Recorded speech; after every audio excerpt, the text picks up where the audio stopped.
New కొత్తగా ఉంటా ఉంటుంది ఎప్పుడు చూసినా ఈ జాబ్. ఎందుకంటే ఇవాళ కాశ్మీర్లో ఉందంటే పర్వతాలను చూసి ఎంజాయ్ చేపిస్తుంది, రేపు యూపీకి పంపిస్తుంది, తాజ్మహల్ అవి చూపిస్తుంది, ఆడ ఎంజాయ్మెంట్ దొరుకుతుంది. అంటే డైలీ డైలీ డైలీ కొత్త కొత్తగా చూపిస్తూ ఉంటుంది. ఇండియా మొత్తాన్ని తిప్పిస్తూ ఉంటుంది.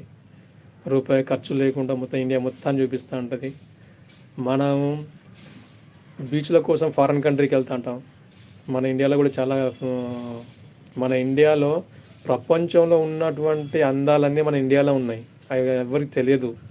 చూసిన అంత ప్రతి కోన కోన వెళ్ళి చూసిన వాళ్ళకే అర్థమవుతుంది. చిరపుంజికి వెళ్ళండి, 24 అవర్స్ 365 డేస్ వర్షం కురుస్తూనే ఉంటుంది. ఇట్లా ఏ కంట్రీలో పడదు అట్లా. ఆడ ఎంత అందంగా ఉంటాయి అనుకున్నావు.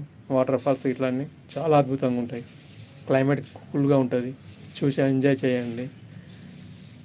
కాశ్మీర్కి వెళ్ళండి, బరఫ్తో ఉంటుంది, అక్కడ స్లైడింగ్ చేయండి, చాలా అద్భుతంగా ఉంటుంది. సౌత్కి వెళ్ళండి, పెద్ద పెద్ద సముద్రాలు ఉంటాయి, మంచిగా షిప్లో తిరగండి, ఎంజాయ్ చేయండి. గుజరాత్కి వెళ్ళండి, సముద్రం లోపల ద్వారకా మందిరం ఉంటుంది, వెళ్ళండి చూడండి. అంటే మన ఇండియాలో ప్రతి దగ్గర ఏదో ఒకటి మిస్టరీ ఉంటుంది. ఎంతవరకు ఏ సైంటిస్ట్ కనుక్కోలేకపోయినటువంటి మిస్టరీలు